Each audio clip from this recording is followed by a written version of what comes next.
Hello dear students, it's Kiran your teacher. Today we are going to know about civics, political parties, part 2. Yes dear, already मैं आपको इसके part 1 दे चुकी हूँ। इस video में बहुत से क्वेश्चंस मैं ले रही हूँ, लेकिन देखती हूँ वीडियो का साइज़ अगर बहुत बड़ा होने लगे तो मैं शायद उतने सारे क्वेश्चंस नहीं डालूँगी। सो डियर, आप देखना शुरू करो स्टार्टिंग से। और क्वेश्चंस इसमें ऐसे नहीं है कि सारे बड़े ही हैं, बहुत से छोटे क्वेश्चंस भी मैंने पुट किए, क्योंकि वो कुछ आए हुए हैं किसी न किसी एग्ज़ाम्स में आपके आए हुए हैं, तो और मुझे ऐसा लगा कि वो देना ज़रूरी है, that's why I give you. और वैसे पहले ही मैं बता चुकी हूँ, ये चैप्टर में बहुत सारी चीज़ें होती है जो कि देना ज़रूरी होता है। सो आप देखना शुरू करो, इसलिए मैंने इस वीडियो को क्वेश्चन नंबर 1 से शुरू किया है। हालांकि इससे पहले वाले पार्ट में मैं दे चुकी हूँ क्वेश्चंस बहुत सारे, और वैसे उस वीडियो का लिंक भी मैं दे दूँगी, जिन्होंने नहीं देखा वो चेक कर लेना। So dear, let's start. ये बहुत इंपॉर्टेंट क्वेश्चन है, ये फर्स्ट क्वेश्चन है आपका इस पार्ट का। तो आप देखना शुरू करो। What are the challenges faced by the political parties? कौन कौन सी वो चैलेंजेस थी जो कि या हैं जो कि फेस करनी होती है किसी पॉलिटिकल पार्टीज़ को। सो डियर, यहाँ आपको मैं बता दूँ कि ये वो चैलेंजेस हैं। डेमोक्रेसीज तो हैं हमारे यहाँ, लेकिन एक्चुअली ये डेमोक्रेसी कैसे और ज़्यादा डीपनिंग हो सकती है, जिसे और ज़्यादा अचीव किया जा सकता है, तो एक्चुअली उसको अचीव करने में ये वो प्रॉब्लम है।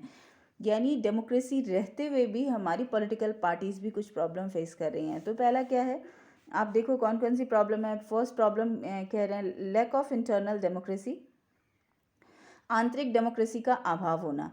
तो इस पॉइंट को आगे मैं बढ़ाऊँ इससे पहले मैं आपको थोड़ा सा क्लियर कर दूं कि डेमोक्रेसी जो है, लैक ऑफ इंटरनल डेमोक्रेसी की जो बात की जा रही है वो है क्या।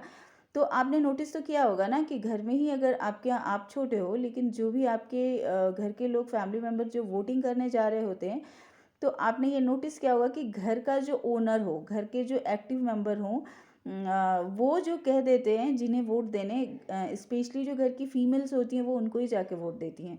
उनका अपना कोई मत नहीं होता, वो अपने से नहीं सोचती उन चीज़ों के बारे में। और यहाँ सिर्फ सोचती ना कहूँ, मेल मेंबर के बारे में भी ये होता है कि अगर कोई उनके घर का एक एक्टिव मेंबर है, वो कहता है कि नहीं इस बार तो इन्हें ही वोट देना, तो आप दे देते हो। तो एक्चुअली ये क्या है, ये रियल डेमोक्रेसी नहीं है। ये डेमोक्रेसी में जो है कुछ खामी है, उसके बारे में ये बात करता है, ठीक है।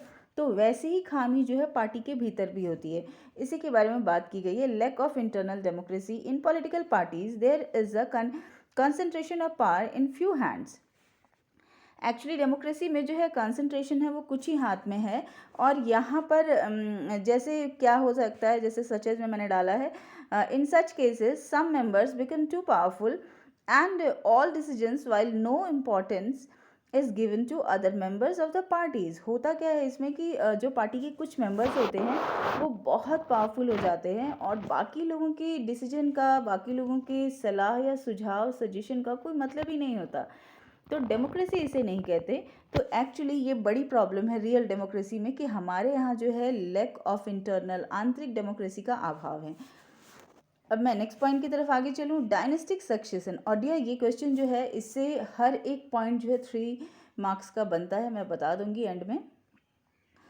और यहाँ पर मैं आपको दूं कि सेकंड पॉइंट है कौन सा अभाव है हमारे यहाँ, तो डायनेस्टिक सक्सेशन, इसका नाम ही बताता है। इसे मैं दूसरे नाम से अगर बुलाऊं तो मैं कह सकती हूँ हेरिडेटरी सिस्टम जो होती है। हालांकि हमारे यहाँ कोई मोनार्ची नहीं है, डेमोक्रेसी ही है, लेकिन इसमें भी क्या होता है, आपने नोटिस किया होगा ना कि कोई एक पार्टी के कोई एक ऐसे फैमिली मेम्बर के हाथों में उनकी कमान होती है कि बस वही सब कुछ संभाल रहे होते हैं, बाकी लोगों के पास कोई पावर ही नहीं होता। तो ये डायनेस्टिक सक्सेशन है। जैसे यहाँ मैं किसी पार्टी का नाम नहीं लूँगी, लेकिन आप नोटिस करोगे तो आप देखोगे कि बहुत सी ऐसी है हमारे यहाँ भी ऐसी पार्टियाँ जिनके यहाँ जो वर्षों से वो फैमिली रन हो रही हैं, और जो है उन्हीं के फैमिली मेम्बर जो हैं वो आज भी हेड बने हुए हैं। भले उनमें उतनी ऐसा नहीं है कि उनमें एकदम क्षमता नहीं है, क्षमता है तभी तो वो बने हुए, लेकिन उतनी क्षमता नहीं है क्योंकि उनसे ज़्यादा टैलेंटेड लोग पार्टी में हैं, लेकिन उनको वो जगह नहीं दिया जाता। तो ये है डायनेस्टिक सक्सेशन की बात। और मुझे लगता है कि जैसे एक इल्ज़ाम लगता है हमारे देश की एक पार्टी के ऊपर, जैसे कांग्रेस के ऊपर हमेशा से ये इल्ज़ाम लगता रहा है कि वहाँ पर डायनेस्टिक सक्सेशन चलता है। जैसे श्री जवाहरलाल नेहरू जी जो हमारे पहले प्राइम मिनिस्टर थे वो थे, उनके बाद उनकी सुपुत्री जी श्रीमती इंदिरा गांधी जी रहीं, फिर उनके बेटे राजीव गांधी जी, फिर अभी तक भी बीच में कांग्रेस के बहुत सारे जो है प्रधानमंत्री दूसरे भी बने, लेकिन माना ये जाता रहा, ये इल्ज़ाम उन पे लगता रहा है कि उनकी पार्टी में कांग्रेस पार्टी में जो है सिर्फ डायनेस्टिक सक्सेशन चलता है, क्योंकि सोनिया जी के हाथ में भार रहा, फिर उनके बेटे के हाथ में भी है और उनकी बेटी भी इन चीज़ों में फैसले लेती हैं, ऐसा कहा जाता रहा है। तो ये एग्जाम्पल है डायनेस्टिक सक्सेशन का। अब यहाँ पर आप देखो, generally very easy entry is the given to the families of the members of the political parties. इसे मैं एक दूसरा एग्जाम्पल भी यहाँ दे दूंगी जो कि रीजनल पार्टी में आती हैं। तो इसमें क्या होता है कि एक इजी एंट्री हो जाती है किसी फैमिली मेम्बर का उसमें घुसना, भले उनमें उतनी क्षमता ना भी हो, तब भी आप देखोगे कि उनके बेटे हैं तो वो घुस गए। और ऐसे बहुत से, सिर्फ कांग्रेस पर ही इल्ज़ाम लगाना मेरे विचार से सही नहीं, ऐसे बहुत सी, चाहे वो यूपी की पार्टी आप ले लीजिए जहाँ पर मुलायम सिंह जी के बेटे जो हैं अखिलेश यादव जी, वो उनके सक्सेशन को आगे बढ़ा रहे हैं, या फिर किसी भी पार्टी को ले लीजिए, शिवसेना के बारे में बात कर लीजिए तो बाला साहब ठाकरे जी के बाद उनके बेटे और उनके बेटे के बाद उनके बेटे। तो इस तरह से ये डायनेस्टिक सक्सेशन है। इसमें उस पार्टी के जो मेंबर्स होते हैं, जो लीडर होते हैं, जो बड़ी पोजीशन पे होते हैं, उनकी फैमिली मेंबर्स को उनमें एंट्री आसानी से मिल जाती है, जो कि डायनेस्टिक सक्सेशन का एग्जाम्पल बताता है। Under such circumstances in experience, ऐसा जब होता है तो क्या हो जाता है, यहाँ से मैं एक्स्ट्रा दे रही हूँ, और ये पता है अगर आपको बहुत ज़्यादा ना लिखना हो तो ये जो ब्रैकेट वाला पोर्शन मैं दे रही हूँ ये क्यों के आंसर में दे रही हूँ, क्योंकि जैसे मैंने अभी बोला कि कई बार ये 3 मार्क्स के क्वेश्चन में सिर्फ इसके एक पॉइंट आते हैं कि एक्सप्लेन दिस पॉइंट। जैसे यहाँ पर आपको ये क्वेश्चन जो है 3 पॉइंट में कैसे बन जाएगा वो आप देखो कि dynastic succession generally very easy entry is given to the families of the members of a political parties, explain, justify। तो इसमें बस आप इसके साथ जाओगे, हाँ ये स्टेटमेंट सही है क्योंकि के बाद, बिकॉज के बाद आपको ये ऐड कर देना, that's why I give you. तो आप ये समझो कि ये क्यों का जवाब है, क्योंकि मैंने इसके लिए अलग से कोई क्वेश्चन क्रिएट नहीं किया है, लेकिन आप यहाँ समझो कि ऐसा क्यों होता है। तो ऐसा इसलिए होता है क्योंकि ये जो है सर्कमस्टांसेस जो होते हैं इसमें इन एक्सपीरियंस लोगों को भी जगह मिल जाती है। क्यों? क्योंकि वो उनके जो फादर हैं या उनके घर के जो है वो उसके बड़ी पोजीशन पर होते हैं और आराम से उन्हें कोई जगह मिल जाता है। तो इस तरीके से become the members of a party while the deserving are left out. इसमें क्या होता है कि जो इनएक्सपीरियंस्ड है उनको जगह मिल जाती है, जो कि डिजर्विंग रहते हैं उनको उसमें जगह नहीं मिलती, क्योंकि डायनेस्टिक सक्सेशन की बात आ जाती है। तो ये एक दूसरी चीज़ है, और ऐसी ही चीज़ आप सारे पॉइंट में समझना कि अलग से भी क्वेश्चन ये बनता है। ये थर्ड पॉइंट है मनी एंड मसल्स पार। ये क्या कहता है, मनी एंड मसल्स पावर जो है, since the main aim of political parties is to capture power and form the government parties. तो इसमें जो है मेन एम होता है किसी भी पॉलिटिकल पार्टी का कि वो कैसे पावर को कैप्चर कर लें, तो उसके लिए वो पैसे और जो है मसल्स पावर का इस्तेमाल दोनों ही कर रहे होते हैं। तो ये भी कौन कर रहा होता है, जो बड़ी ताकतवर पार्टियां होती है, जो निर्दलीय उम्मीदवार होंगे या फिर जिनके पास कम पैसा होगा, उनके लिए तो ये चीज़ें होती ही नहीं है। तो देखा यह जाता है कि उन्हें सक्सेस ही नहीं मिलता। तो यहाँ पर आप देखो कि focus only the winning of the election, तो पैसे का इस्तेमाल करके, मनी और मसल्स का इस्तेमाल करते हैं, और उनका जो फोकस होता है सिर्फ इलेक्शन को विन करने के लिए।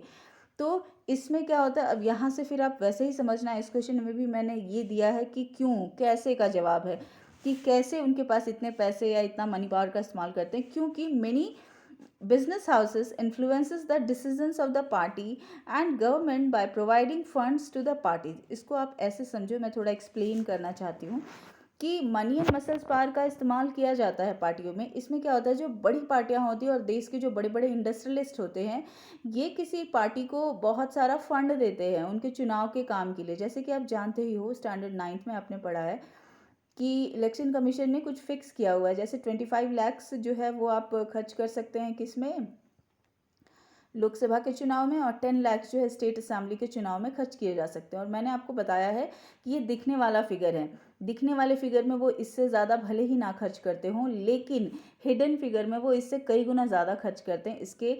बट हाँ, इसके कोई प्रूफ नहीं होते इलेक्शन कमीशन के बाद, और जो भी ये कर रहे होते हैं उनके पास भी ऐसा प्रूफ नहीं होता, क्योंकि ये इतना एक्सपेंसिव प्रोसेस होता है तो उसमें वो पैसे कहाँ से लाते हैं? वो अपने पास से खर्च नहीं करते हैं। इसमें क्या होता है कि ये पैसे जो हैं उन जितना जो वो खर्च कर रहे होते हैं वो एक्चुअली बड़े-बड़े बिज़नेस हाउसेस से आते हैं। हर पार्टी का एक अपना फंड होता है, जहाँ पर ऐसे बड़े बिज़नेस हाउसेस जो है ना पैसा देते हैं। तो पैसा देते हैं तो क्या पैसा देके वो भूल जाते हैं? नहीं, वो बड़े-बड़े डिसीजंस को अपने हिसाब से प्लान करवाते हैं कि उनकी इंडस्ट्री के लिए क्या फ़ायदा हो सकता है।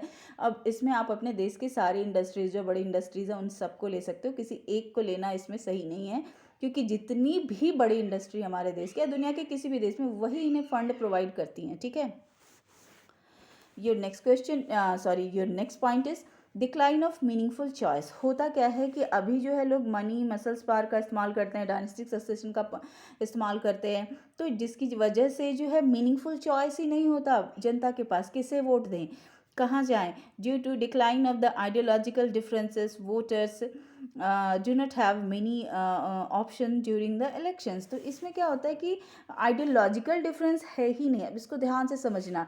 Decline in meaningful full choice का मतलब है कोई अच्छा चॉइस ही नहीं है, सभी तो एक जैसे ही दिखते हैं, किसे फिर वोट दें।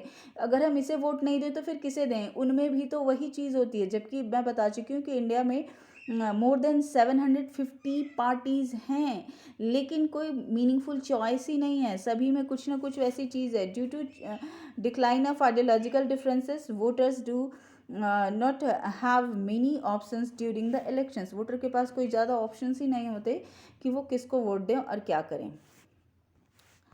Your next point is next question is, और जैसे मैंने ऊपर बताया कि हर एक पॉइंट को आपको ऐसे पढ़ना है जैसे आप 3 नंबर के मार्क्स के लिए रीड कर रहे हो। और ये वो चीज़ें, और ये जो मैंने अभी फर्स्ट क्वेश्चन दिया डियर, ये बहुत ही इंपॉर्टेंट क्वेश्चन है इस चैप्टर का। मैं ये नहीं कह रही हूँ कि इसमें बहुत से क्वेश्चंस को मैं इंपॉर्टेंट बताने वाली हूँ। तो डियर, हम टीचर्स किसको इंपॉर्टेंट बताते हैं? जो प्रीवियस एग्जाम्स में ज़्यादा आए हैं उस चैप्टर में बहुत इंपॉर्टेंट होते हैं। बट इसका ये मतलब बिल्कुल नहीं है कि जितने को भी इंपॉर्टेंट बोल रही है वो सारे क्वेश्चन आने वाले हैं। वॉट आई मीन टू से कि इन ये क्वेश्चन मैटर करता है। जैसे मैंने अभी आपको बता दिया कि ये वाले जितने पॉइंट मैंने आपको बताया उसको आप अलग 3 मार्क्स के क्वेश्चन के लिए, क्वेश्चन तो एक ही बताया, लेकिन जितने 4 पॉइंट्स मैंने आपको दिए हैं इसमें ना, वो 4 के 4 पॉइंट अलग से क्वेश्चन बनते हैं, ठीक है। तो आप वैसे ही समझ के उसे पढ़ना शुरू करो। नेक्स्ट क्वेश्चन है आपका, what are the reforms that में स्ट्रेंथन द पॉलिटिकल पार्टीज़। वो कौन से रिफॉर्म है जिनको मजबूत किया जाना ज़रूरी है? क्योंकि अभी हमने ऊपर पढ़ा ना कि कोई मीनिंगफुल चॉइस नहीं है, लैक ऑफ इंटरनल डेमोक्रेसी है। तो कौन से वैसे चीज़ हैं जिसको मजबूत किया जाना ज़रूरी है, रिफॉर्म किया जाना ज़रूरी है, फिर से बनाया जाना ज़रूरी है, फिर से सुझाया जाना ज़रूरी है? तो डियर, ये है वो पॉइंट। और यहाँ मैंने पॉइंट नंबर तो नहीं दिया, लेकिन मैंने सेग्रीगेट कर दिया है, तो आप उसे पॉइंट वाइज ही राइट डाउन करोगे और लर्न करोगे। बहुत ज़रूरी होता है पॉइंट वाइज देना, इसलिए मैंने स्पेस डालकर सिर्फ आपको सेग्रीगेट कर दिया है कि आप इसे ऐसे ही समझो। तो ये है, following are the reform that में स्ट्रेंथन द पॉलिटिकल पार्टीज। पहला पॉइंट क्या कहता है? Strong law should be formulated to prohibit the members of the political parties from changing their parties for their own selfish gain।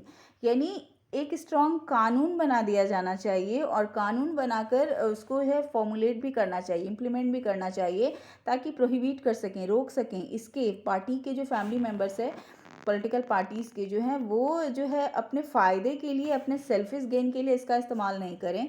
कि भाई कुछ तो rule ऐसा इंटरनल आप बना दीजिए कि भाई ऐसा नहीं होगा, डायनेस्टिक सक्सेशन नहीं मिलेगा, या फिर उसके लिए कुछ आपको चीज़ों का होना ज़रूरी है। एक नियम बनने चाहिए। दूसरा नियम क्या बनना चाहिए? A law should be frame to regulate internal affairs of a party. यानी जो पार्टी के अंदर चीज़ होता है ना, उसके लिए कोई लॉ नहीं है। पार्टी के अंदर जितनी भी खिचड़ी पकनी है पक जाती है, और बाहर तो वो सब मिलकर जो सुनाते हैं वही चीज़ हमारे पास होता है। लेकिन माना यह जाता है कि एक लॉ बनाना चाहिए, एक कानून बनाया जाना चाहिए जो कि इंटरनल अफेयर्स को भी कंट्रोल करे। हालांकि इसके लिए छोटी मोटी चीज़ बने हुए हैं कि भाई कैसे पार्टी में जो फंड आ रहा है वो कहाँ से आ रहा है, कितना आ रहा है। तो ये सारी चीज़ होती है कि भाई 50,000, जैसे अभी मैं एक एग्जांपल बता दूं कि पार्टी फंड, यानी पार्टी के पास जो पैसे जाते हैं या फिर जो बड़ी बड़ी इंडस्ट्रियलिस्ट पैसा देते हैं तो 50,000 तक देते हैं। तो उसके लिए उनका पेन डिटेल ज़रूरी नहीं होता, लेकिन उससे ज़्यादा अगर देते हैं तो पेन डिटेल किसने क्या दिया वो ज़रूरी होता है। तो मेरे हिसाब से तो हर 1 रुपए का हिसाब होना चाहिए, क्योंकि ये हो सकता है ब्लैक मनी हो किसी के पास, तो जिसकी वजह से पार्टी अंधाधुंध पैसे भी खर्च कर सकती है। तो ये यहाँ इस पॉइंट को मैंने एक एग्जाम्पल दिया, बट यही एक नियम नहीं हो सकता। बहुत सारे ऐसे नियम बनाए जाने चाहिए कि भाई इंटरनली आप क्या कर रहे हैं उसके वो भी एक नियम के मुताबिक चले, जबकि अभी तक ऐसा नहीं है। नेक्स्ट पॉइंट कहता है कि at least 1/3 of the seat should be reserve for women. तो ये डियर मैं बता दूं कि जो पंचायत के इलेक्शन होते हैं ना उसमें ये रिजर्व्ड हैं, लेकिन बाकी इलेक्शंस में फीमेल के लिए ये सीट रिजर्व नहीं है। तो ऐसा विद्वानों का मानना है कि महिलाओं को भी इसमें जगह मिलनी चाहिए, सो दैट कि महिलाएं भी अपने इश्यूज़ को उठा सकें। हालांकि एक फीमेल होने के नाते मुझे लगता है कि अगर आप बराबरी का अधिकार चाहते हैं तो ये ज़रूरी नहीं है, बट मेरे कहने पर न जाओ, ये एक्चुअली पॉइंट है, क्योंकि जो चीज़ें बुक में है वो चीज़ें आपको पढ़नी हैं। ठीक है, तो ये वाला जैसे मैंने आपको बोला कि 92 में ही फीमेल को आरक्षण मिला हुआ है पंचायत के चुनाव में या फिर म्यूनिसिपल कॉरपोरेशन के चुनाव में, लेकिन बड़े लेवल में नहीं दिया गया है, तो इसकी भी मांग हो रही है। नेक्स्ट है the influences of business houses on deciding the policies of the party should be restricted. यही जो पॉइंट मैंने आपको दिया ना मनी एंड मसल्स पावर में, फर्स्ट क्वेश्चन का जो मनी एंड मसल्स पावर है, उसमें मैंने क्या बोला कि बड़े बड़े बिजनेसमैन जो है बहुत पैसा फंड देते हैं और फिर जो गवर्नमेंट डिसीजन ले रही होती है ना उसको वो प्रभावित करते हैं। तो यहाँ पर मैं क्या दे रही हूँ कि उसको रिस्ट्रिक्ट किया जाना चाहिए, यानी जो जैसे मैंने अभी बोला ना कि किसने पैसा दिया उसका हिसाब होना चाहिए। जैसे मैंने बोला कि 50,000 तक के ऊपर कोई पेन डिटेल या बाकी चीज़ की ज़रूरत नहीं होती, उससे ज़्यादा देते हैं तो फिर डिटेलिंग की ज़रूरत होती है। जबकि होना क्या चाहिए कि 1 रुपये भी अगर आप डाल रहे हैं तो पता होना चाहिए। अगर कोई बहुत ज़्यादा पैसे दे रहा होगा तो फिर दैट मीन कि उनमें किसी न किसी तरह की डेफिनेटली कुछ होने वाली है। ऐसा नहीं कि वो समाज सेवा कर रहे हैं पार्टी को पैसे देकर, डेफिनेटली उनकी इच्छा है कि वो किसी न किसी तरह से गवर्नमेंट की पॉलिसीज़ को इन्फ्लुएंस कर सकें। तो ये पॉइंट वो कहता है कि गवर्नमेंट हाउसेस जो होते हैं, बिजनेस हाउसेस जो होते हैं, वो उनको रिस्ट्रिक्ट किया जाना चाहिए, ऐसी पॉलिसीज़ बनाई जानी चाहिए। नेक्स्ट पॉइंट कहता है strict law should be passed to prevent criminal from the contesting elections. कानून बनाए जाने चाहिए, स्ट्रिक्ट कानून बने हुए हैं ऑलरेडी कि भाई जो क्रिमिनल्स हैं, क्रिमिनल बैकग्राउंड के हैं, ये प्रूफ हो गया तो उनको फिर इलेक्शन लड़ने नहीं दिया जाता। लेकिन क्या कहते हैं कि स्ट्रिक्ट कानून बनाए जाने चाहिए, जो हैं उससे भी ज़्यादा स्ट्रिक्ट कानून बनाए जाने चाहिए और उनको इम्प्लीमेंट किया जाना चाहिए ताकि रोका जा सके किसको, जो कि क्रिमिनल बैकग्राउंड के लोग हैं उनको इलेक्शन लड़ने से रोका जा सके। क्योंकि ये क्या करते हैं, ये फिर डराते धमकाते भी हैं, तो जिसकी वजह से कई बार लोग डर कर जो है या फिर लालच देकर भी ये कुछ काम करवाते हैं। तो ये सारी चीज़ें नहीं होनी चाहिए। तो ये वो पॉइंट्स हैं जो रिफॉर्म अगर हम किए जाएं, हमारे जो है डेमोक्रेसी के लिए किए जाएं, तो हमारी डेमोक्रेसी और भी अच्छी हो जाएगी। हालांकि अभी भी हमारी डेमोक्रेसी दुनिया की बेस्ट डेमोक्रेसी कंसिडर की जाती है, लेकिन हाँ कुछ ना कुछ खामी अभी भी है। तो ये वो पॉइंट्स हैं। सो डियर अब आगे चलो आप। ये यहाँ मैं दे रही हूँ, ये 2 बार के एग्जाम्स में आया हुआ है, जैसे मैंने आपको दिया है 2014 and 15। Describe 3 components of the political party. और डियर मैं बता दूँ कि जो 2014-15 दे रही हूँ तो एक जगह ये छोटे नंबर पे है और एक जगह बड़े नंबर पे है। तो जैसे अगर एकदम छोटा नंबर आए, जैसे मैं आपको बोल दूँ कि 1 मार्क्स के लिए आए, तो ये 3 कंपोनेंट केवल आप लिख दोगे तो आपका काम चल जाएगा, इतना एक्सप्लेन करने की ज़रूरत नहीं है। लेकिन अगर क्वेश्चन बड़ा है तो ऑब्वियसली आपको एक्सप्लेन करना होगा। पहले आप समझ लो कि कौन से वो 3 कंपोनेंट हैं, ज़रूरी हैं पॉलिटिकल पार्टी के, तो वो आप देख लो। तो पॉलिटिकल पार्टी के ये वो कंपोनेंट हैं जो कि आपके लिए बहुत ज़रूरी हैं। और यहाँ पर मैं आपको दिखा रही हूँ कि ये वो कंपोनेंट कौन कौन सा है, तो पहले वो कंपोनेंट ही देख लेना। और ये 2 क्वेश्चन आए हुए हैं, ठीक है। तो अब यहाँ पर देख लो द लीडर्स।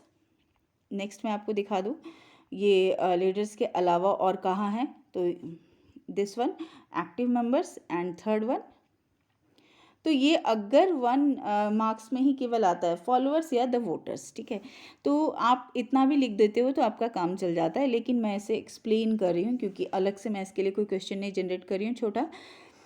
तो 3 कंपोनेंट कौन से हैं, तो सबसे पहले हैं द लीडर्स। लीडर्स तो जरूरी है ना डेमोक्रेसी में। The leaders are recruited and trained by the parties, जो उनको रिक्रूट किया जाता है, यानी लीडर्स को हायर किया जाता है। हायर क्या किया जाता है, आप कंटेस्ट इलेक्शन लड़ते हो और उसके बाद विन कर जाते हो तो ऑब्वियसली आप फिर लीडर बन जाते हो। और यही काम अगर आपने 2-4 बार कर लिया है, 2-4 बार आप इलेक्शन जीत चुके हो, तो आप एक्सपीरियंस भी हो जाते हो। तो अब यहाँ देखो, दे आर मेड मिनिस्टर्स, और इनको जो इलेक्शन लड़कर आते हैं उनको मिनिस्टर बनाया जाता है to run the government, and the big policies decisions are taken by the political executives. और ये जो होते हैं बड़े बड़े डिसीजन जो लिए जाते हैं ऐसे ही पॉलिटिकल एक्सिक्यूटिव्स के द्वारा लिए जाते हैं। मैं आपको पहले ही बता चुकी हूँ कि दो तरह के एक्सिक्यूटिव होते हैं, पॉलिटिकल एंड परमानेंट। तो पॉलिटिकल के पास पावर बहुत ज़्यादा होता है, और परमानेंट एक्सिक्यूटिव्स कौन होते हैं? जो IAS IPS ऑफिसर्स होते हैं, जो कि मदद कर रहे होते हैं। स्पेशली IAS ऑफिसर जो होते हैं वो गवर्नमेंट के में जितने भी हमारे मिनिस्टर्स होते हैं उनके असिस्टेंट के तौर पे काम कर रहे होते हैं, और वो बहुत नॉलेजेबल होते हैं। तो वो अपनी नॉलेज को शेयर करते हैं उनके साथ, और उनकी नॉलेज के बिहाफ पर ही जो पॉलिटिकल लीडर्स हैं, एक्सिक्यूटिव्स हैं, वो काम करते हैं। ठीक है, तो that come from the political parties. ये जो पॉलिटिकल एक्सिक्यूटिव्स होते हैं वो पॉलिटिकल पार्टी से ही आते हैं। जैसे मैंने बोला, वो विन करते हैं इलेक्शन, तो वो क्या बन जाते हैं? वो लीडर बन जाते हैं, और वही कहलाते हैं पॉलिटिकल एक्सिक्यूटिव्स। ठीक है, and your next point is the active member. इसके बारे में आप थोड़ा ध्यान से सुनना, क्योंकि लीडर्स और वोटर्स के बारे में आप जानते हो। ये कौन होते हैं? तो ये कार्यकर्ता के नाम से जाने जाते हैं। हर पार्टी के ये एक्टिव मेंबर्स होते हैं। इनका काम क्या होता है? तो पहले आप सुन लो। एक्टिव मेंबर्स जो होते हैं वो कार्यकर्ता कहलाते हैं हर पार्टी के, यानी पार्टी के आइडियोलॉजी को ही आगे बढ़ाते हैं। इनका अपना कोई मत नहीं होता, पार्टी जो कहती है वो कर रहे होते हैं। इसीलिए मैं इनके बारे में यहाँ मैं बहुत पॉइंट वाइज तो एक्सप्लेन नहीं कर रही हूँ, लेकिन मैं समझा दूँ। को ये एक्टिव मेंबर कैसे होते हैं? आज ये बीजेपी में है, और कल अगर इनको कांग्रेस ज़्यादा पैसे देकर रख रही होगी तो हो सकता है ये उस पर चले जाएंगे, क्योंकि व्हाट आई सेड, इनका अपना कुछ सोच नहीं होता। ये पार्टी की सोच को ही आगे प्रमोट करते हैं। कह सकते हो कि समर्पित होते हैं पार्टी के लिए, जिस भी पार्टी में ये हो। तो ये एक्टिव मेंबर होते हैं, पार्टी के सारे काम को ये आगे बढ़ा रहे होते हैं। ये लीडर नहीं होते, लेकिन हाँ, कई बार बहुत छोटे एरिया में ये अपने आप को भी लीडर बता रहे होते हैं कि भाई ये कहाँ है, तो ये बीजेपी में है, ये कांग्रेस में है, ये झारखंड मुक्ति मोर्चा में है। तो ये एक्चुअली कार्यकर्ता होते हैं, ये नेता नहीं होते। ठीक है, अब ध्यान से सुनना, ये क्या है यहाँ मैंने जो डाला है वो आप देख लो। Parties have lakhs of members and activists spread over the country. Party के पास जो है बहुत सारे ऐसे मेंबर्स होते हैं, लैक्स ऑफ मेंबर्स होते हैं, जो पार्टी के काम को पूरे एरिया में जो है पूरे कंट्री में स्प्रेड करते हैं। पूरी कंट्री में स्प्रेड करते हैं, तो ऐसा नहीं है कि एक ही मेंबर कहीं कहीं जाता है। हर छोटे छोटे एरिया में बहुत से मेंबर्स होते हैं, पार्टी के कार्यकर्ता होते हैं जो ये काम को कर रहे होते हैं। Many of pressure groups are extensions of the political party. इसको मैं अलग से आपको दे रही हूँ, यहाँ पर अलग से मैंने इसके लिए पॉइंट क्रिएट नहीं किया, लेकिन मेरा मोटिव यही था, यहाँ मैं समझा दूँ।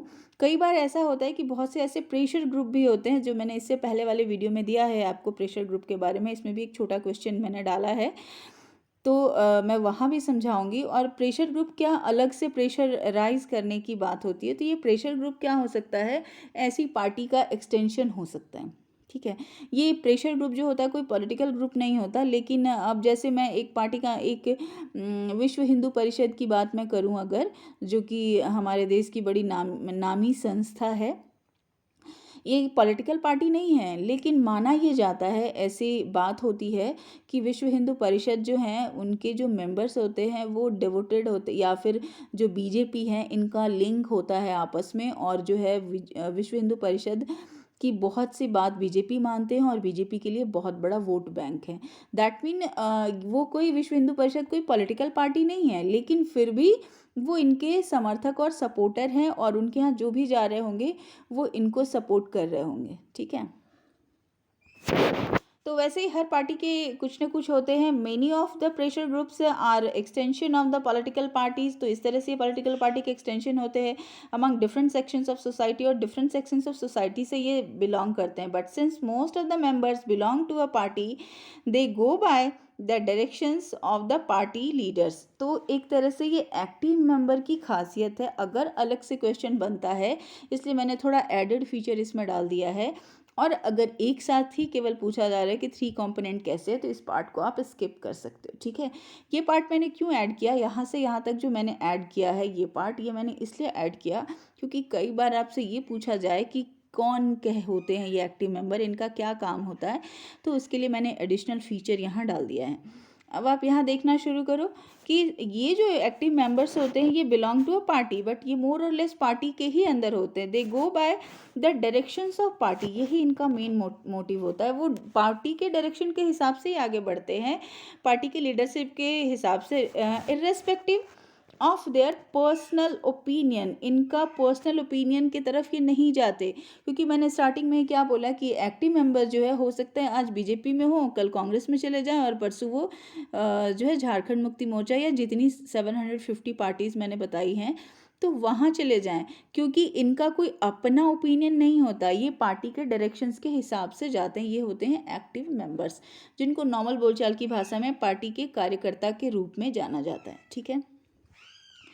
और थर्ड जो है वो किसी भी डेमोक्रेसी का बहुत इंपॉर्टेंट पार्ट होता है। अब आप देखना शुरू करो, द फॉलोअर्स, वोटर्स।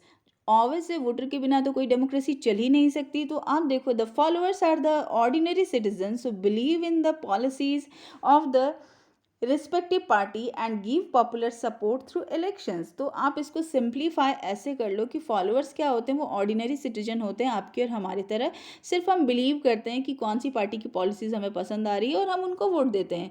वो कांग्रेस हो सकती है, वो झारखंड मुक्ति मोर्चा हो सकते हैं, वो जो है बीजेपी हो सकते हैं, वो किसी भी तरह की। तो वो एक्चुअली वो वोटर्स के ऊपर डिपेंड करता है। तो वो फॉलोअर्स होते हैं कि भाई उस पार्टी की जो पॉलिसीज़ हैं उसके समर्थक होते हैं, तो वो उनको वोट कर सकते हैं। Often the options of the following crystallize on the lines, जो एक्चुअली पार्टी की जो लाइंस होती हैं उसके ऊपर होती हैं। आप चाहें तो इसको स्किप कर सकते हैं, मैंने थोड़ा एडिट डाला है। व्हाट आई सेड कि मेरा मोटिव ये था कि मैं अलग से कोई क्वेश्चन जनरेट नहीं कर रही हूँ, तो आप इस पार्ट को स्किप कर सकते हैं आसानी से, अगर आपको कोई सिर्फ एक ही क्वेश्चन को अगर आपको दिया जाता है। लेकिन हाँ, 3 मार्क्स के क्वेश्चन के लिए अगर दिया जाएगा तो बस इतना से, ये तो केवल स्टेटमेंट ही बनकर निकलता है। तो उसके एडिशनल फीचर के लिए मैंने डाला है कि होता क्या है, फॉलोअर्स जो आपके होते हैं या हम जैसे जो लोग एक्चुअली सिटीजन्स हैं, जो वोटर्स होते हैं, ये हमारा जो ओपिनियन होता है ऑफ द फॉलोअर्स, वो सिंपली हम जो जिस भी पार्टी को फॉलो करते हैं या जिस पार्टी को हम वोट देते हैं, हम उसके फॉलोअर कहलाते हैं, ऐसे भी समझ सकते हैं। तो ये एकदम क्रिस्टलाइज फॉर्म होता है on the line of the parties take, यानी कि पार्टी क्या फैसला ले रही है, अगर हमें वो फैसले पसंद हैं तो हम उन्हें वोट दे रहे हैं, और उन्हें वोट दे रहे हैं दैट मीन कि हम उनके फॉलोअर हैं। ठीक है। अब नेक्स्ट क्वेश्चन आपका है, what do you know about political parties. ये बहुत छोटा सा है क्वेश्चन, क्योंकि मुझे लगता है कि मैंने इससे पहले वाले वीडियो में अलग से नहीं दिया, तो यहाँ मैं बता दूँ, ये क्वेश्चन जब भी आता है तो वो छोटे से 1 मार्क्स में आता है। ठीक है। तो पॉलिटिकल पार्टीज़ हैं क्या, तो यहाँ मैंने बस छोटा सा दे दिया है आपको। Political parties is a group of people who agree on some common policies and programmes for the welfare of people in the society. ये वो पॉलिटिकल पार्टीज़ वो होती हैं जो ग्रुप ऑफ कॉमन पीपल होते हैं जो कि एग्री होते हैं कुछ कॉमन पॉलिसीज़ पर। जैसे ये कांग्रेस है या बीजेपी है या जितनी भी पार्टियां हैं, तो वो क्या हैं, तो उनकी पॉलिसीज़ क्या हैं। बहुत से कांग्रेस के समर्थक है, बहुत से बीजेपी के समर्थक है, बहुत से दूसरी पार्टियों के समर्थक हैं। तो वो क्यों उसका समर्थन कर रहे हैं, क्योंकि वो उनका इंटरेस्ट, उनकी पार्टी का जो आइडियोलॉजी वो पसंद आ रहा है उनको। तो वैसे ही जो पॉलिटिकल पार्टीज़ होती हैं, पॉलिटिकल पार्टी के अंदर जो रहने वाले लोग होते हैं, उनकी आइडियोलॉजी सेम होती है। वैसे आज के कॉन्टेक्स्ट में थोड़ा ये मुश्किल लगता है कहना, क्योंकि हर समय आप सुन लेते हो कि भाई उसने उस पार्टी को छोड़कर इस पार्टी को ज्वाइन कर लिया। तो कल तक आपको कांग्रेस की पॉलिसी अच्छी लग रही थी, आज आपको कांग्रेस के बाद बीजेपी की पॉलिसी अच्छी लगने लगी। बीजेपी का कल तक आप नेता थे और आज बीजेपी को छोड़कर कांग्रेस में चले जा रहे हो, तो ये है क्या। तो एक्चुअली यहाँ पर तो ये लॉजिक सही नहीं बैठता, लेकिन एक्चुअली ये बात यही है कि तभी तो अलग अलग पार्टी, वरना सब एक ही पार्टी होती। अब यहाँ मैं बता दूँ, यहाँ पर जैसे मैंने बोला है, such people come together and contest elections to achieve their common goals. ऐसे लोग जो होते हैं वो आते हैं एक साथ और उनका गोल भी एक ही होता है, तो वो अचीव करते हैं इस गोल को। Your next question is question number 5, what are the characteristics of political party. हालांकि इसके बारे में मैंने थोड़ा सा हिंट आपको दिया था इससे पहले वाले वीडियो में भी, लेकिन मैं यहाँ दे रही हूँ फिर से एक पॉइंट वाइज आंसर के तौर पे। तो ये हैं वो कैरेक्टरिस्टिक्स, पॉलिटिकल पार्टी की क्या क्या विशेषता हो सकती है। तो आप देखना शुरू करो। आपका ये फर्स्ट पॉइंट कहता है, political parties agree on some agendas. Political parties का क्या होता है, जो मैंने अभी बोला कि पॉलिटिकल पार्टी क्या होती है, तो वो एग्री होते हैं, उनका एजेंडा जो होता है वो सेम एग्री होता है, एक होता है जिस पर कि वो पार्टी के सदस्य एग्री करते हैं। Policies to achieve the collective benefits of the society. ये पॉलिसीज पार्टी की जो इंटरनल फीचर होती है, कैरेक्टरिस्टिक्स क्या होती है कि भाई उसमें कुछ कॉमन चीज़ें होती हैं और वो सारे के सारे जो होते हैं वो कलेक्टिव प्रयास कर रहे होते हैं एक साथ, ताकि वो सोसाइटी के बेनिफिट के लिए काम कर सकें। तो ये पहले कैरेक्टरिस्टिक्स हो जाते हैं। दूसरा पॉइंट कहता है कैरेक्टरिस्टिक्स के regarding, political parties try to convince the people to vote for them. Political parties, हर पॉलिटिकल पार्टी ये करती है, कन्विंस करती है जनता को कि भाई आप हमें वोट दो, हम अच्छा काम करेंगे या ये काम करेंगे। तो इस तरीके से वो कन्विंस करने की कोशिश करती है। थर्ड पॉइंट कहता है parties reflect the fundamental division that exist in the society. Party जो है वो रिफ्लेक्ट करता है सीधे सीधे जो डिवीज़न होती है सोसाइटी की, वो कौन सी किस किस डिवीज़न को वो सपोर्ट कर रही हैं। हमारे देश में बहुत सी ऐसी पार्टीज़ हैं जो कि किसी खास चीज़ को लेकर आगे बढ़ रही है। जैसे कांग्रेस की बात करें तो कांग्रेस सेक्युलरिज्म की बात करते हैं, बीजेपी की बात करो तो बीजेपी बहुत हिंदुत्व की बात करते हैं। फिर झारखंड मुक्ति मोर्चा की बात कर लो जो कि एक रीजनल पार्टी है, स्टेट पार्टी है, वो क्या कहती हैं कि उनके स्टेट के लोगों के फ़ायदे की बात वो करती है जो एक्चुअली झारखंड के रहने वाले हैं। शिवसेना जो कि महाराष्ट्र की पार्टी है, रीजनल पार्टी है, वो वहाँ के लोगों के लिए बहुत प्रमोशन करती है, जैसे महाराष्ट्रियंस के लिए बहुत प्रमोशन करती हैं। तो क्या मेरे कहने का मतलब है कि एक्चुअली पार्टीज़ जो होती हैं वो उस सोसाइटी के फ़ायदे के लिए काम कर रही होती हैं और उनका जो डिवीज़न होता है पार्टी का, जो कुछ आइडियोलॉजी की बात करती हो तो वो बिल्कुल भी उनके फंडामेंटल डिवीज़न पर ही एग्जिस्ट कर रहा होता है। हाँ, कई बार होता है कि अब जैसे बीजेपी भी कई बार कहती है कि नहीं नहीं वो सिर्फ हिंदुत्व को नहीं प्रमोट करती, वो सेकुलरिज्म को भी प्रमोट करती है, क्योंकि इंडिया एक सेकुलर कंट्री है, धर्मनिरपेक्ष कंट्री, वो सभी धर्म को समान जो है फ़ायदे देती है। इसके लिए बीजेपी ने बहुत से प्रयास किए, जैसे ट्रिपल तलाक जैसे मुद्दे जो थे उनको हटाया गया। इस तरह की बहुत से प्रयास उनकी तरफ से भी किए जा रहे हैं उनकी अपनी छवि को सुधारने के लिए, क्योंकि उनकी छवि बनी हुई है कि वो हिंदुत्व को प्रमोट करते हैं। ठीक है, तो इस तरीके से पार्टीज अपने फंडामेंटल्स को, अपने फंडामेंटल डिविजन्स को प्रिपेयर करती रहती हैं। Your next point is strong commitment to the party and its ideologies is the another important characteristics of a party. तो strong commitment जैसी जो चीज़ होती है पार्टी के भीतर वो देखने को मिल जाएंगी, और इनकी जो आइडियोलॉजी होती है वो एक इम्पॉर्टेंट कैरेक्टर होता है। दैट मीन जैसे मैंने भी बोला ना कि हर पार्टी की एक अपनी आइडियोलॉजी होती है, वो उस पर बेस होकर चलती है। और नीचे मैंने कुछ 1 मार्क्स के क्वेश्चन के लिए ऐसे कुछ क्वेश्चंस भी क्रिएट किए हैं जहां आपको और भी क्लियर हो जाएगा। आप नेक्स्ट क्वेश्चन देखना जो शुरू कर रहे हो, यहाँ से मैं आपको लगभग छोटे क्वेश्चन दे रही हूँ। मुझे लगता है कि 10 क्वेश्चन के करीब मैंने छोटे क्वेश्चंस यहाँ डाले हैं। उसके बाद फिर कुछ बड़े क्वेश्चंस भी हैं। क्वेश्चन नंबर ये 6 है, what is the source of inspiration of Bharatiya Janata party. अभी ये जो मैं सोर्स ऑफ इंस्पिरेशन उनको कहाँ से मिलती है, क्या मिलती है, तो आंसर आप देखो, the source of inspiration of Bharatiya Janata party और the BJP is ancient Indian culture and values. तो इनका जो सोर्स है वो प्राचीन जो है इंडियन कल्चर है और जो वैल्यूज़ हैं उस पर ही आधारित है। ये 2012 में ये क्वेश्चन आया हुआ है। ठीक है, तो अभी यहाँ पर जो मैंने आपको दिया कि बीजेपी जो है उनका जो मेन चीज़ होता है वो ancient Indian culture and values पर आधारित है। अभी जो राम मंदिर का मुद्दा बहुत सामने आया, तो वो क्या है, तो वो राम मंदिर का जो मुद्दा सामने आया तो उनके लिए भी उनका वही कहना है कि भाई ये हमारा कल्चर था, पहले यहाँ यही थे। तो इस पर बाकायदा सुप्रीम कोर्ट के फैसले आए और फिर जो है इसकी तैयारी भी शुरू हो गई। तो इस तरीके से जो चीज़ें होती है हर पार्टी अपना जो है बनाता है। जैसे मैंने बोला कि शुरुआती दौर में ये हिंदुइज़्म को लेकर बहुत आगे जा रहे थे, लेकिन बाद में इन्होंने अपनी छवि को सुधारने का प्रयास किया बहुत सारे ऐसे वर्क करके। ठीक है, तो इनका जो मेन मोटिव है वो कहते हैं कि वो इंडियन कल्चर और वैल्यूज़ को प्रमोट कर रहे हैं। अब नेक्स्ट क्वेश्चन क्या कहता है, आप देख लो, ये भी छोटा ही क्वेश्चन है। क्या कहता है यार, in which state does Biju Janata Dal exist as regional party. Biju Janata Dal जो है वो रीजनल पार्टी है।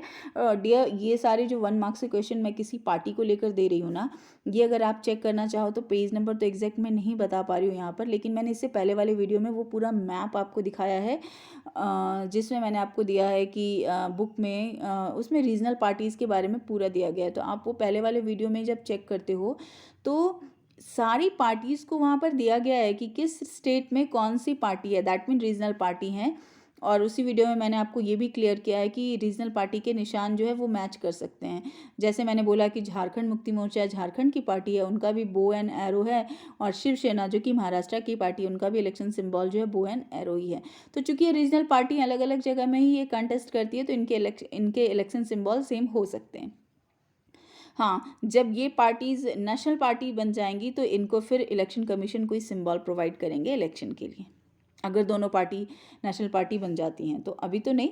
तो ये मैंने आपको यहाँ क्यों ऐड किया, क्योंकि यहाँ पर मैंने सारी पार्टीज़ के लिए तो क्वेश्चन क्रिएट नहीं किया है, कुछ क्वेश्चन क्रिएट किए हैं, और वो भी जो किसी एग्जाम्स में आए हुए हैं, क्योंकि सिर्फ आपको आइडिया देने के लिए। तो ये वाला जो मैं आपको दे रही हूँ ये उसी पेज से मैंने उठाया है, और सिर्फ ये जो 2012 में क्वेश्चन आया था इस वजह से मैंने ये दिया है। तो बीजू जनता दल जो है वो उड़ीसा की पार्टी है। इतना एक्सप्लेन करने का मेरा मोटिव ये था डियर कि आप उस पेज को एक बार पढ़ लेना, क्योंकि मैं कुछ क्वेश्चंस तो क्रिएट करके दे रही हूँ, लेकिन एक बार वर्बली उस मैप को आप चेक करोगे तो आपको पता चल जाएगा कि कौन कौन से स्टेट में कौन कौन सी रीजनल पार्टी हैं, जो कि मैंने इससे पहले वाले वीडियो में दिया है। उसे भी आप देख लोगे तो आपका काम चल जाएगा। नेक्स्ट क्वेश्चन है आपका, in which states does the Rashtriya Lok Dal exist as a regional party. कौन सा वो स्टेट है जहाँ पर एक्चुअली राष्ट्रीय लोक दल जो है वो कामकाज करती है। ये भी 12 के ही क्वेश्चन से मैं दे रही हूँ। तो वो है उत्तर प्रदेश में, दैट मीन राष्ट्रीय लोकदल जो है पार्टी वो उत्तर प्रदेश की है। नेक्स्ट क्वेश्चन कहता है व्हाट इज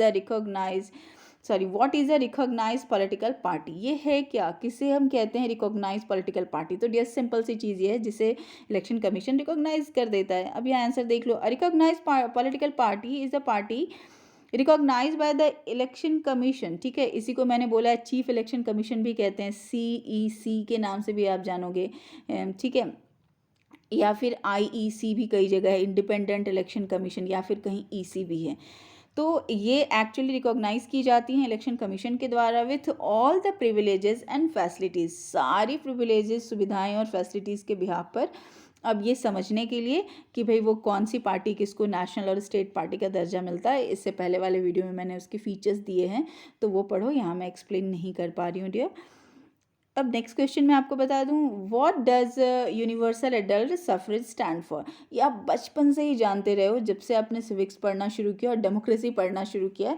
बट ये क्वेश्चन मैंने क्यों डाला, क्योंकि ये एग्जाम था 2013 में, इजी क्वेश्चन है, तो मैं सिर्फ आपको यहाँ बता रही हूँ कि यूनिवर्सल एडल्ट सफरेज स्टैंड्स किस बात को बताता है।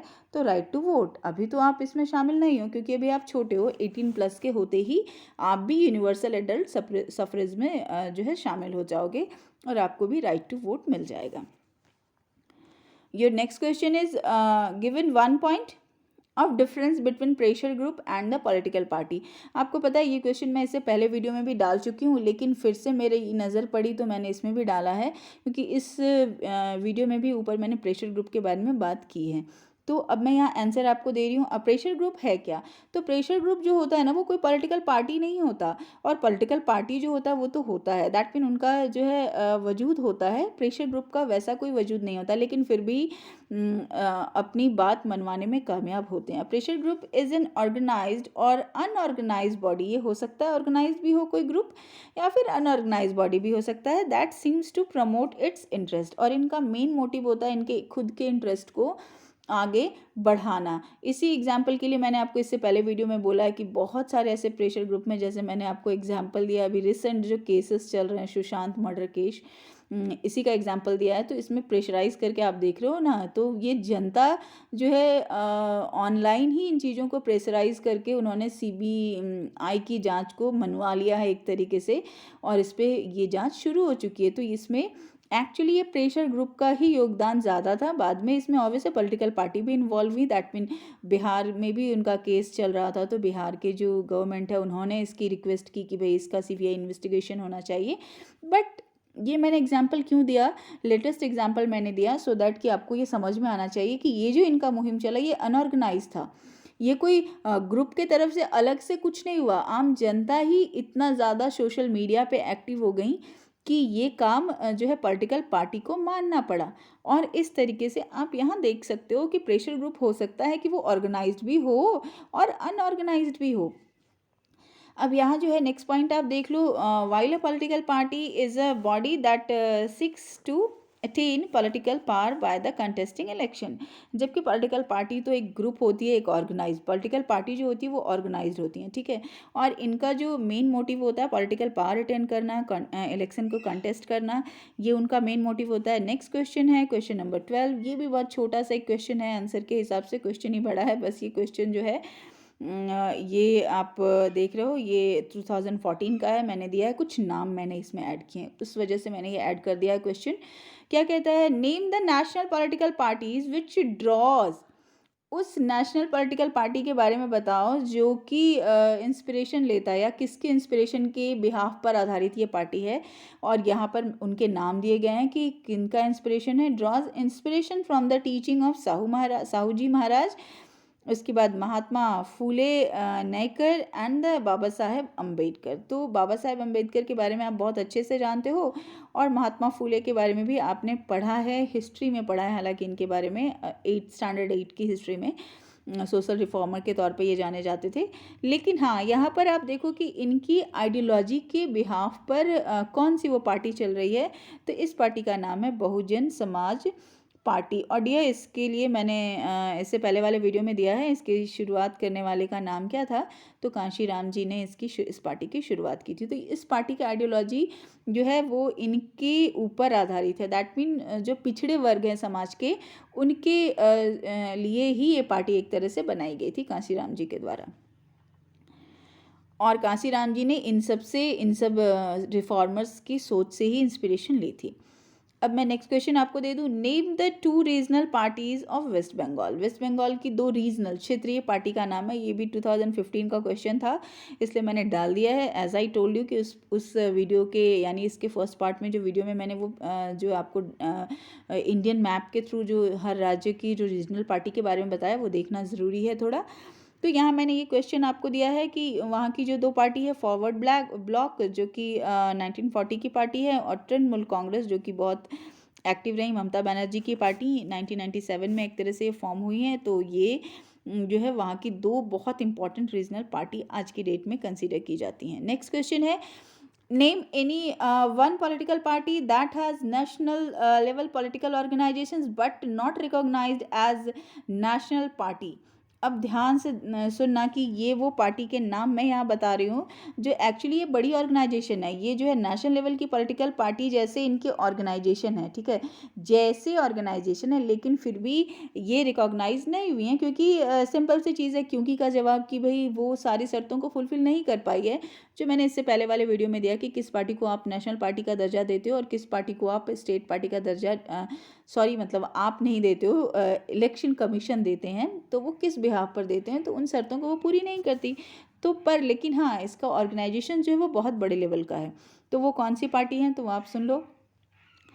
State parties like Samajwadi party, ये स्टेट पार्टी हैं, दैट मीन समाजवादी पार्टी को नेशनल पार्टी का दर्जा नहीं मिला, लेकिन ये ऑर्गेनाइजेशन बहुत बड़ा है, लेकिन फिर भी ये अचीव नहीं कर पाई हैं, तो वो है समाजवादी पार्टी। दूसरी है समता पार्टी एंड ये जो है राष्ट्रीय जनता दल जो है ये नेशनल लेवल का इनका ऑर्गेनाइजेशन, ये 3 पार्टी का नाम मैंने डाला, नेशनल लेवल का ऑर्गेनाइजेशन है, लेकिन फिर भी ये सेवरल स्टेट में ही है, बट आर यहाँ पर with unit in the several states but are not recognized as national party, क्योंकि नेशनल पार्टी की जो शर्तें हैं वो ये फुलफिल नहीं कर पाया है अब तक। जिस दिन ये फुलफिल हो जाएगा उस दिन इलेक्शन कमीशन इन्हें भी नेशनल पार्टी का दर्जा दे देंगी। अब नेक्स्ट क्वेश्चन की तरफ मैं आगे चलूँ, ये क्या कहता है, why did India adopt multi party system. Give reasons, ये 2 बार आया हुआ है। और डियर मैं आपको यहाँ बता दूँ कि ये तीनों तरह की पार्टी के बारे में इससे पहले वाले वीडियो में मैंने दिया हुआ है, 1 party system, 2 party system and multi party system. लेकिन हाँ, यहाँ फिर से एक क्वेश्चन क्रिएट कर दिया है मैंने, क्योंकि मैंने नोटिस किया कि ये 2 बार आ चुका है, उसमें मैंने नहीं बताया था ये, तो इसलिए मैंने इसको यहाँ क्रिएट कर लिया है। क्योंकि वो जो मैंने पॉइंट दिया है ना इससे पहले वाले वीडियो में, तीनों के बारे में ही मैंने एक साथ बनाया है। अब यहाँ आप देखो कि इंडिया में मल्टी पार्टी सिस्टम क्या है। सिंपल सा आंसर है कि इंडिया में अलग अलग धर्म, रिलीजन को मानने वाले लोग रहते हैं। डाइवर्सिटी है यहाँ पर, बहुत सारे लैंग्वेज की डाइवर्सिटी, सभी तरह की, ड्रेसिंग सेंस में, ईटिंग, जो भी ईटिंग सेंस होते हैं, दैट मीन हमारे खाने पीने रहने, हर चीज़ में डिफरेंस है। तो यहाँ पर मल्टी पार्टी का होना ज़रूरी है, क्योंकि एक ही पार्टी जो है सभी लोगों की डिमांड को, सभी लोगों की आइडियोलॉजी को लेकर तो चल नहीं सकती।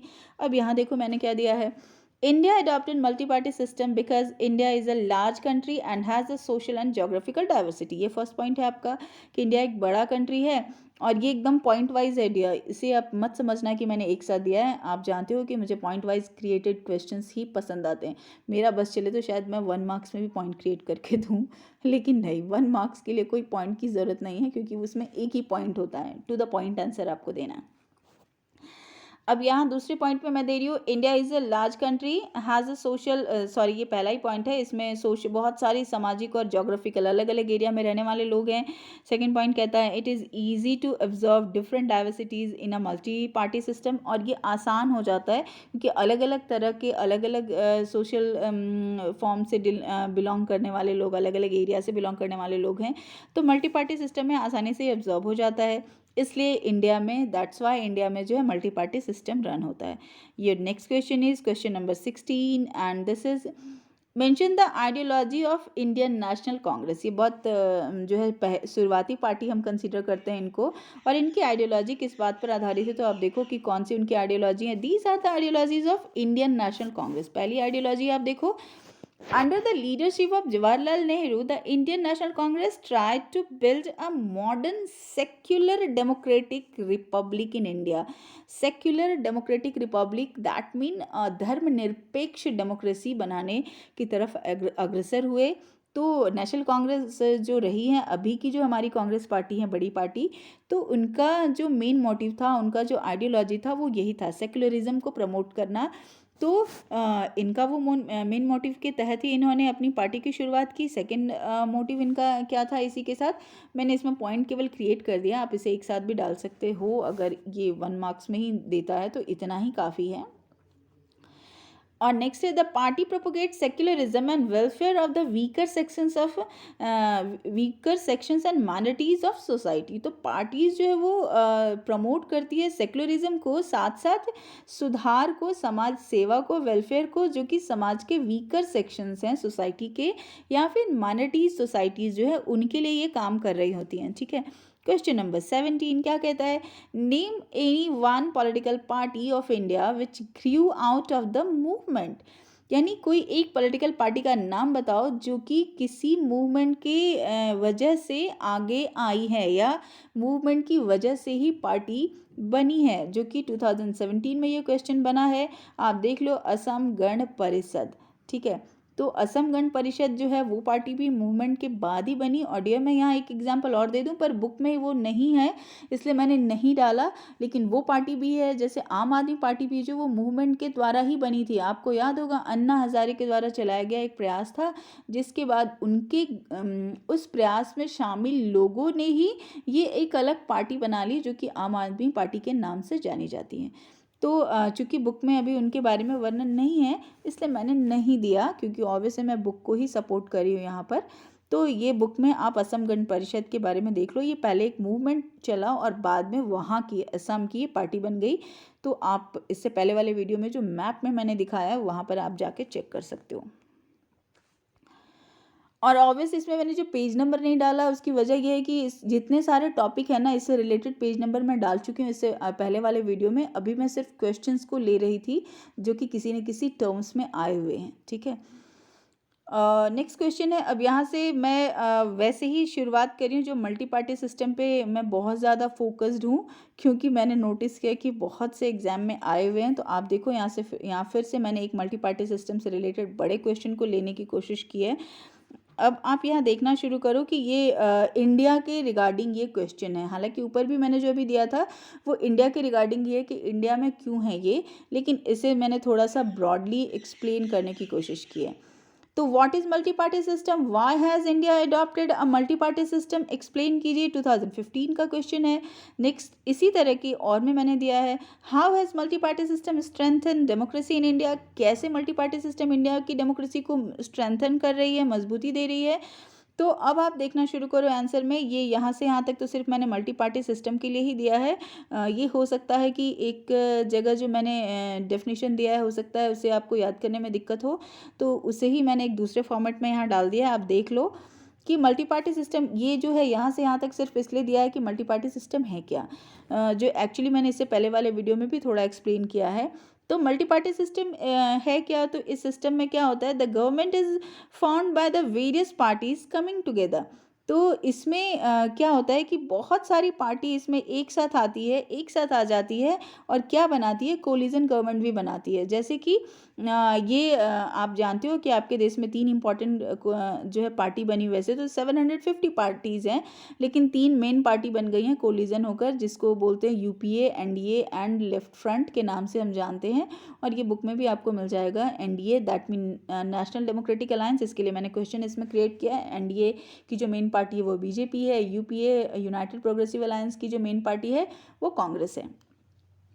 तो मल्टी पार्टी सिस्टम का मतलब क्या होता है, बहुत सारी पार्टीज जो है वो एक साथ आ जाती हैं कोलिजन में और वो सरकार बना रही होती है। When several parties in a multi party system join hands for the purpose of contesting elections and winning power, it is called an alliances or a front। इसे हम या तो alliances के नाम से भी जानते हैं और या फिर front के नाम से। तो ये क्वेश्चन अगर कभी पलट के आ जाए कि what do you know about alliances or a front, तो आप इसे ही कहोगे, इसलिए मैंने फिर से यहाँ पर ऐड कर दिया है।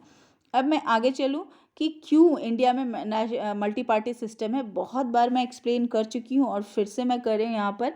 India adopted a multi party system because it's social and geographical diversity, एकदम सेम चीज़ मैंने ऊपर भी दिया था, थोड़ा सा केवल यहाँ एक्सप्लेन किया है, आप देख लेना कि इंडिया में बहुत सी जोग्राफिकल डाइवर्सिटीज़ हैं, can not absorb by the 2 और 3 पार्टीज़।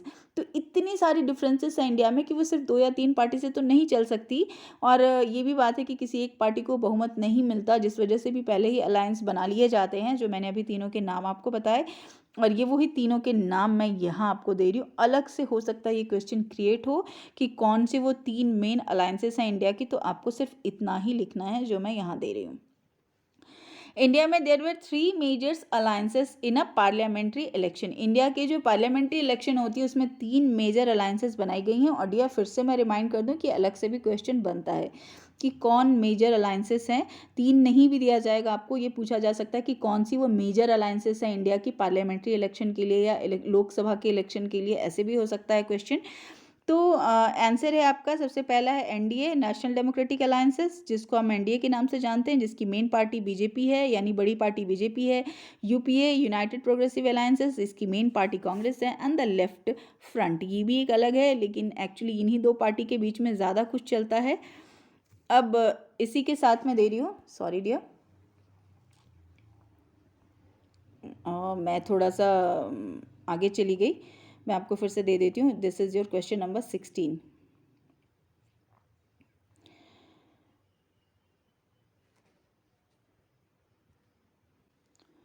अब आप यहाँ देख रहे हो, जैसे कि मैंने आपको दिया हुआ है यहाँ पर, तीनों के बारे में मैंने बता दिया और साथ में मैं आपको यहाँ पर ये बताना चाहती हूँ कि ये जो मेजर तीनों अलग अलग पार्टियाँ बनी हैं पार्लियामेंट्री इलेक्शन के लिए, इसके कुछ फ़ायदे भी हैं और नुकसान भी हैं। तो ये वाला यहाँ से यहाँ तक जो मैं दे रही हूँ उनके फ़ायदे और नुकसान के बारे में दे रही हूँ। ऑब्वियसली डियर मैं अलग अलग क्वेश्चन क्रिएट नहीं कर पाई हूँ, सो दैट कि मैं एक साथ ही आपको समझा रही हूँ, क्योंकि नोट्स एज वेल एज मैं आपको उन चीज़ों के बारे में बताना भी चाहती हूँ।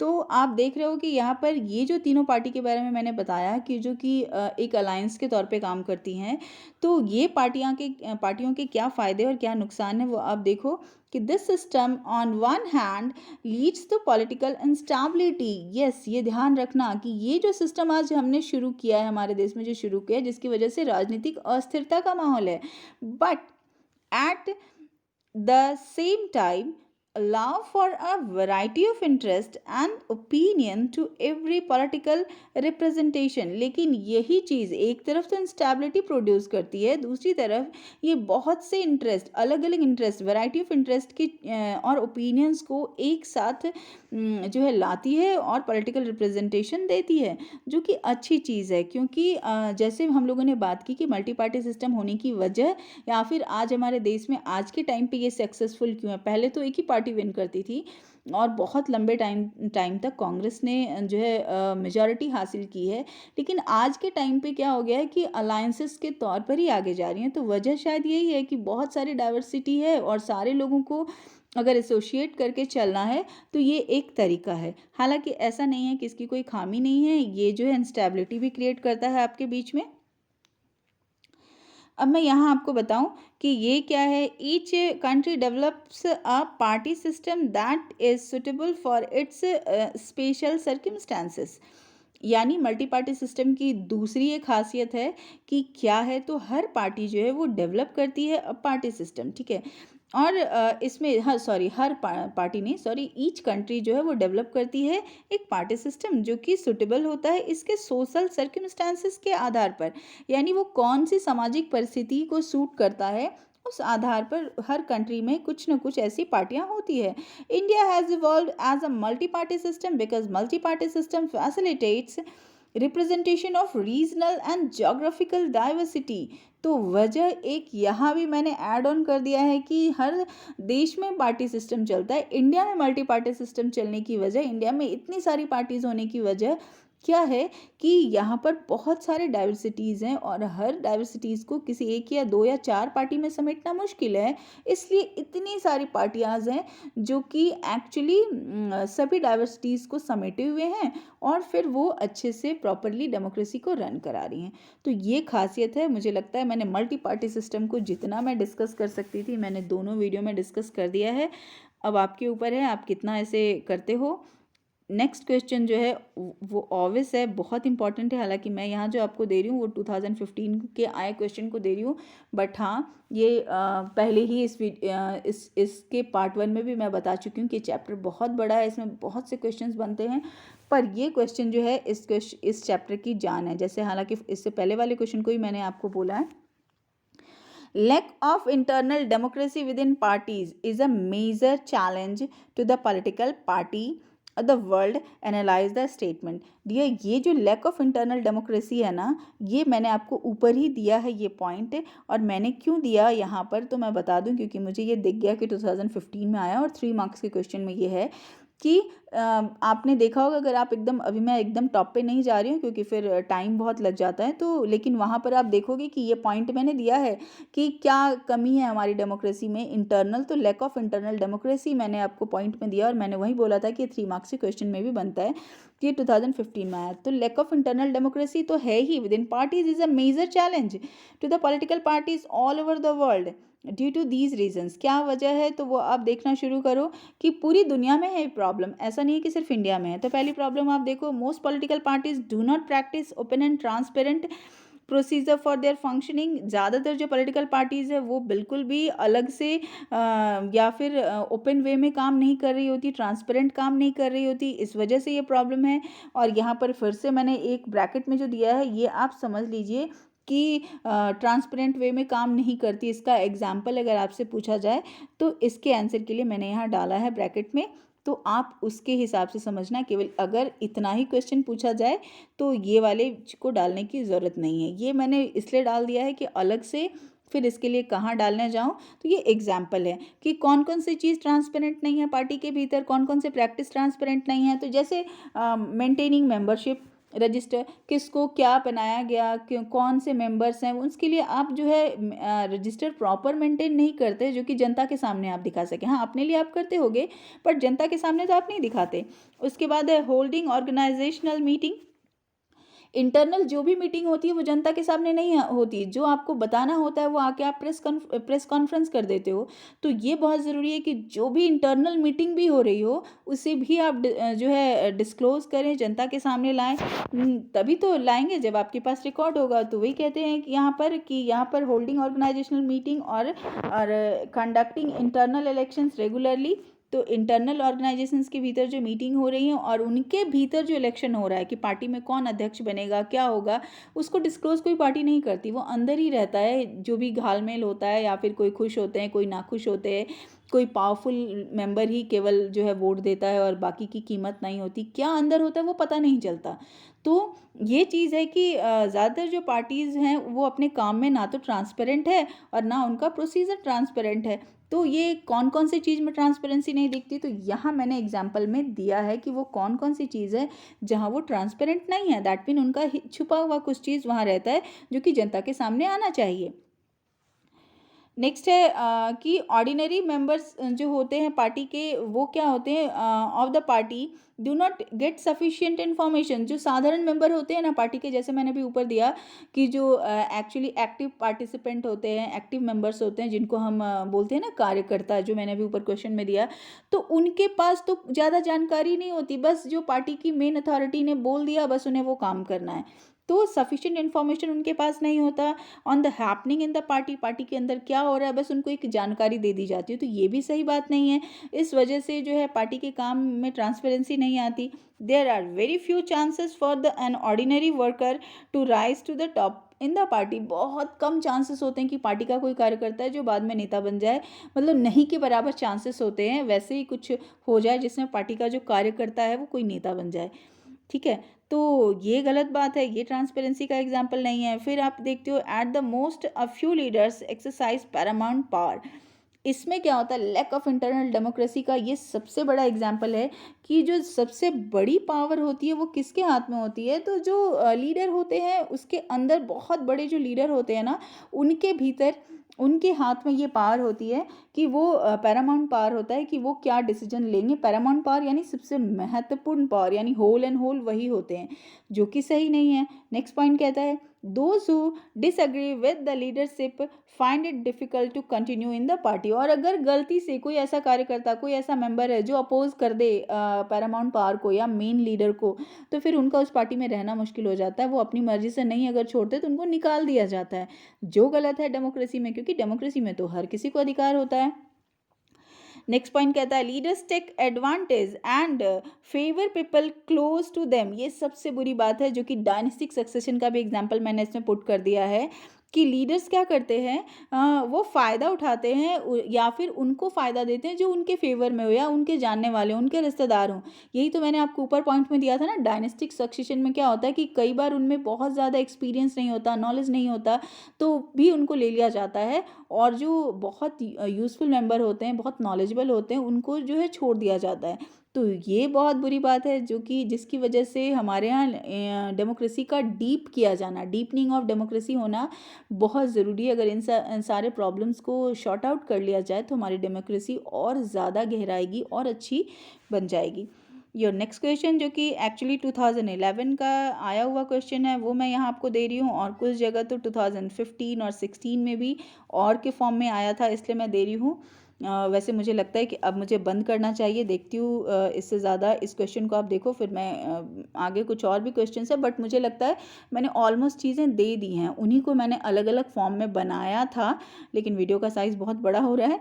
आप ये देखो, explain any 5 suggestions to reform political parties. ये यहाँ देख लो, मैंने यहाँ 2011 में ये क्वेश्चन आया है। फिर इसी क्वेश्चन को आप देखो, suggest and explain any 5 effective measures to reform political parties. ये 2016 में भी था और 2015 में भी था। आप देख रहे हो बहुत से एग्जाम्स में आए हुए हैं, यानी इस क्वेश्चन में कहा जा रहा है कि ऐसे सजेशन दीजिए जिससे कि पॉलिटिकल पार्टी को रिफॉर्म किया जा सके।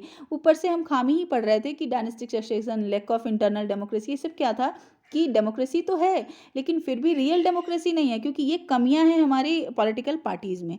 तो अब कौन से वो सजेशंस हैं जिसके थ्रू कि हम इन कमियों को हटा सकें और अच्छी डेमोक्रेसी ला सकें, तो वो आप देखो कौन से सजेशन है। पहला पॉइंट मैं दे रही हूँ, जो कि बने हुए नियम है लेकिन फिर भी, law to regulate the internal affairs of political parties, यानी कानून बनाए जाने चाहिए। ऑलरेडी कुछ कानून है लेकिन वो इतने इफेक्टिव नहीं है, यानी ऐसे कानून बनाए जाए इंटरनल अफेयर्स के लिए। व्हाट आई सेड, इंटरनल, यानी बाहर के लिए तो बहुत से कानून आपने बनाए हुए, बट पार्टी के अंदर क्या हो रहा है उसके लिए कोई ऐसा कानून नहीं है।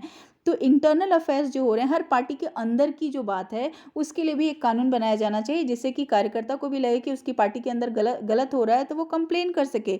जो कि अभी तक हमारे यहाँ इंटरनल अफेयर्स को मैनेज करने के लिए कोई भी ऐसा कानून नहीं है। ये जो ब्रैकेट में मैंने दिया है ये सच एज के तौर पे दिया है, और वैसे मैं ये मानकर चल रही हूँ कि ये चैप्टर ही बहुत इंपॉर्टेंट है, तो बहुत सारे मैंने इसे ब्रैकेट में दिया है। अब देखो, like maintaining a register of its members to follow its own constitution. तो ये रेगुलेट करने के लिए कौन कौन से कानून बनाने चाहिए, अगर ये क्वेश्चन अलग से बन जाता है तो यहाँ मैंने डाल दिया है कि ऐसा, ताकि वो मेंटेन कर सके रजिस्टर को, इसके मेंबर्स के रजिस्टर को, और वो हमारे संविधान को फॉलो कर भी रहे हैं या नहीं है। नेक्स्ट पॉइंट इसी के साथ दिया है, टू हैव इंडिपेंडेंट अथॉरिटी, कि इसके लिए एक इंडिपेंडेंट अथॉरिटी ही बना दो, जिससे कि वो चेक करे कि पार्टी के भीतर क्या हो रहा है, और उसमें अगर कोई प्रॉब्लम है तो उस पर वो काम करे, जिससे ज़्यादा डेमोक्रेसी आएगी। टू एक्ट एज अ जज, वो जो इंडिपेंडेंट अथॉरिटी की बनाने की जो बात करें वो कैसे काम करेगा, तो एक जज के तौर पे काम कर रहा होगा, जो भी डिस्प्यूट हो रहे होंगे पार्टी के भीतर। To hold open elections to the highest post, और जैसे मैंने अभी आपको ऊपर बताया कि बहुत ऐसा कम होता है कि जो छोटे मेंबर्स हैं उनको कोई टॉप पोजीशन मिल जाए, तो क्यों नहीं मिल सकता अगर वो मेहनत कर रहे हैं। तो इसके लिए आप क्या कर सकते हो, ये इंडिपेंडेंट ऐसी अथॉरिटी बना लो जो कि अंदर पार्टी के अंदर क्या हो रहा है उसके लिए जज का काम करे, और पार्टी में अगर कोई डिस्प्यूट है, किसी तरह की ऐसी चीज़ हो रही है, किसी को दबाया जा रहा है छोटे मेंबर्स को, तो उस पर भी काम हो सके। तो ये जो लाइक से मैंने यहाँ तक दिया है ना कि कौन कौन से वो नियम बनाए जाएं, अगर अलग से क्वेश्चन बनता है तो फिर ये आपके लिए यूज़फुल है। और अगर जो सिर्फ ऊपर क्वेश्चन 2016-15 और बाकी में जो क्वेश्चन आया उसके लिए ये पहले पॉइंट के लिए इतना काफ़ी है। ठीक है, यहाँ से यहाँ तक काफ़ी है। ये मैंने एडिशनल फीचर डाल दिया है कि कैसे आप कौन कौन से कानून बना सकते हो जिससे कि पार्टी के इंटरनल अफेयर्स पे असर पड़ेगा। तो वो क्वेश्चन के बिहार पर, यानी यहाँ से यहाँ तक मैंने आपको एक अलग से 3 नंबर के क्वेश्चन के लिए पॉइंट्स दे दिया है। अब मैं नेक्स्ट पॉइंट की तरफ आगे चलूँ कि क्या किया जा सकता है। It should be mandatory for political parties to give 1/3 ticket to women candidate. ये बहुत बार आया है, जैसे मैं बता चुकी हूँ कि लोकल चुनाव में तो ये हो गया है, लेकिन हाँ बड़े लेवल के जो हैं वो चुनाव में इसके बारे में अभी बात नहीं हुआ है। इसमें बार बार यही कहा जा रहा है कि महिलाओं को 1/3 रिजर्वेशन दिया जाना चाहिए, जिससे कि महिलाएं भी अपने इशू को वहाँ बोल्डली उठा सकें। नेक्स्ट पॉइंट कहता है, there should be quota for women on the decisions making bodies of the party. इससे जो है एक कोटा बना लीजिए, जिससे कि महिलाएं जो हैं भी डिसीजन मेकिंग में शामिल हो। होता क्या है कि महिला कंटेस्टेंट है जो फीमेल एमपीज बनकर जाते भी हैं तो उनकी बात को उतना महत्व नहीं दिया जाता जितना दिया जाना चाहिए। तो ये एक बात आ रही है सामने। और नेक्स्ट पॉइंट क्या कहता है वो आप देखो, there should be state funding of elections. और ये एक अलग सी चीज़ है जिसके लिए मैं तो मानती हूँ कि नहीं होना चाहिए, लेकिन हाँ क्यों नहीं होना चाहिए वो मैं बता दूँ। तो ये माना जाता है कि स्टेट फंडिंग इलेक्शंस के लिए होनी चाहिए, यानी हर राज्य में ऐसा एक फंड होना चाहिए कि भाई चुनाव अगर लड़ना है तो गवर्नमेंट आपको पैसे देगी। ये क्यों कहा जा रहा है, उनके लिए कहा जा रहा है जो निर्दलीय उम्मीदवार होते हैं या फिर जिनके पास इतना पैसा नहीं होता चुनाव लड़ने के लिए, तो वो बेचारे लड़ ही नहीं पाते।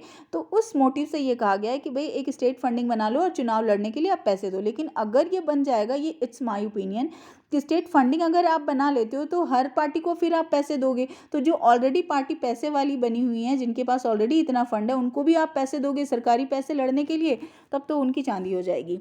लेकिन हाँ ये पॉइंट जो है वो इस सेंस के लिए कहा गया कि वो उम्मीदवार जिनके पास नहीं है और वो फिर भी कंटेस्ट करना चाहते हैं, इलेक्शन लड़ना चाहते हैं, तो उनके लिए गवर्नमेंट की तरफ से सुविधा होनी चाहिए। The government should give money to the parties to support their election expenses। यानी जो इलेक्शन के खर्चे होते हैं उसको पूरा करने के लिए गवर्नमेंट की तरफ से ही पैसे देने चाहिए। और इस पॉइंट का मतलब ये भी है कि कंटेस्टेंट अपने तरफ से कोई खर्च ना करे, पार्टी अपने तरफ से कोई खर्च ना करे। लेकिन ऐसा नहीं होता, पार्टी तो खर्च करती ही है, जबकि नियम क्या बना हुआ है कि लोकसभा के इलेक्शन में 25 लाख और स्टेट के इलेक्शन में सिर्फ 10 लाख खर्च करने हैं। लेकिन पार्टी इससे कई गुना ज़्यादा खर्च करती है। क्यों? क्योंकि जैसे मैंने बोला कि बड़ी बड़ी जो कंपनीज होती हैं, इंडस्ट्रीज होती हैं, वो इन्हें पैसे देती हैं। तो वो सारी चीज़ जो मैं ऊपर से आपको बताती आ रही हूँ। और यहाँ भी फिर से मैंने ब्रैकेट में डाल दिया कि कौन कौन से वो इलेक्शन के कौन कौन से वो खर्चे होते हैं। तो आप देखो, जैसे पेट्रोल का खर्च होता है, कहीं कहीं जा रहे होते हैं, चुनाव प्रचार हो रहा होता है, कैंपेन हो रहा होता है, पेपर, टेलीफोन एक्सेट्रा। तो और in cash on the basis of votes पर। हाँ, और ये एक अच्छी चीज़ का सलाह दिया गया है कि इनको कितना पैसा दिया जाना चाहिए, तो या फिर कितना कैश दिया जाना चाहिए, ये उनको कितना वोट मिला है प्रीवियस इलेक्शन में, या फिर नए कंटेस्टेंट को थोड़ा कम दिया जाना चाहिए, कुछ ऐसा प्रावधान है। लेकिन पैसे देने की बात है तो मुझे लगता है कि ऑलरेडी पार्टीज, जो जमी हुई पार्टी, उनके पास बहुत पैसे होते हैं। इस नियम में बना देना चाहिए कि जो जमी हुई पार्टी है, पहले की पार्टी है, उनको नहीं दिया जाएगा, जो नए लोग आ रहे हैं उनको दिया जाएगा, तो मुझे लगता है ज़्यादा बेनिफिट होगा। ऐसा पर्सनली मेरा मानना है। ऑब्वियसली डेमोक्रेसी है, डेमोक्रेसी में हम अपने सलाह दे सकते हैं कि कैसा होना चाहिए। तो इट्स माय ओपिनियन कि क्या दिया जाना चाहिए। तो ये है आपका पॉइंट स्टेट फंडिंग के ऊपर कि क्या होना चाहिए। अब नेक्स्ट पॉइंट इसी क्वेश्चन का है, the candidate should be educated. ये बहुत ज़रूरी पॉइंट आप देख लो, क्योंकि हमारे यहाँ किसी भी लीडर का एजुकेटेड होना ज़रूरी नहीं है, जबकि किसी भी जगह अगर आप जॉब के लिए जाते हो तो उसके लिए आपकी एक जो एजुकेशनल क्वालिफिकेशन होती है, लेकिन इसके लिए कोई एजुकेशन क्वालिफिकेशन नहीं है। और माना ये जाता है कि अगर एजुकेशनल क्वालिफिकेशन को बता दिया जाए तो आधी जनता तो एलिजिबल ही नहीं होगी कंटेस्ट के लिए, दैट मीन वो कंटेस्टेंट बन ही नहीं सकती। लेकिन हाँ, ये भी एक प्रावधान है कि पढ़े लिखे नेता ही आपके लिए अच्छा काम करेंगे। तो ये आप देखो, the candidate should be educated so that he can solve and understand the peoples problem, कि एजुकेटेड होने चाहिए, पढ़ा लिखा आदमी ही प्रॉब्लम को अच्छे से समझ सकता है। ये एक चीज़ डाला गया जो अब तक हमारे यहाँ नहीं है। माना यह जाता है कि ऐसा करने से हमारी डेमोक्रेसी और भी बढ़िया हो जाएगी। नेक्स्ट पॉइंट कहता है, हिज और her previous record should be cleared, यानी जो भी नेता बन रहे हैं उनका प्रीवियस रिकॉर्ड क्लियर होना चाहिए। एंड ही और she should be honest and there should be no criminal cases against him और हर, यानी कोई भी क्रिमिनल केस नहीं होना चाहिए उनके अगेंस्ट। हालांकि ये नियम अभी है, लेकिन हाँ, प्रूफ होने के बाद ये नियम ज़्यादा माना जाता है कि जब नॉमिनेशन फाइल की जाती है ना, तो वहाँ पर इन चीज़ों का ध्यान रखा जाता है कि अगर आपके अगेंस्ट कोई क्रिमिनल केस है तो उसके बारे में भी आप फीड वहाँ करें, और जो इलेक्शन कमीशन होते हैं उनकी निगरानी कर रहे होते हैं, दैट मीन उन चीज़ों पर नज़र रखते हैं।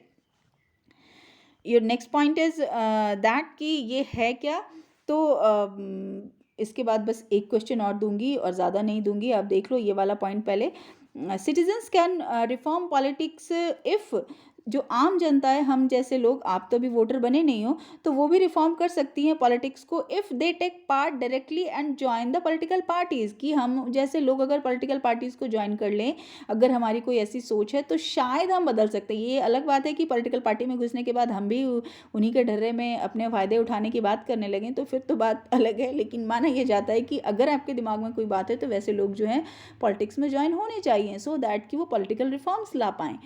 तो अब नेक्स्ट पॉइंट कहता है, people can put pressure on political parties through the petitions, publicity in media and agitation etcetera. और आम जनता जो है वो प्रेशर डाल सकती है गवर्नमेंट के ऊपर भी, पॉलिटिकल पार्टी के ऊपर भी, पिटिशन डालकर, यानी जो है कंप्लेन करके, पब्लिसिटी करके मीडिया में। जैसे कि अभी मैंने आपको बताया कि अभी सबसे अच्छा एग्जांपल है पब्लिसिटी इन मीडिया, सुशांत मर्डर केस, या फिर आत्महत्या। वैसे तो कहा जा रहा है कि उन्होंने सुसाइड किया है, लेकिन इतनी ज़्यादा पब्लिसिटी हो गई है मीडिया में कि वो आत्महत्या ना होकर हत्या के ऊपर बात आ गई है, और इसका जो है बिल्कुल सीबीआई जांच शुरू हो चुकी है।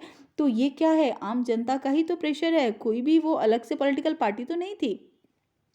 हाँ, बाद में ये माना जाता है कि बहुत सी पॉलिटिकल पार्टी अपने फ़ायदे के लिए यहाँ आ गई हैं, वो अलग बात है।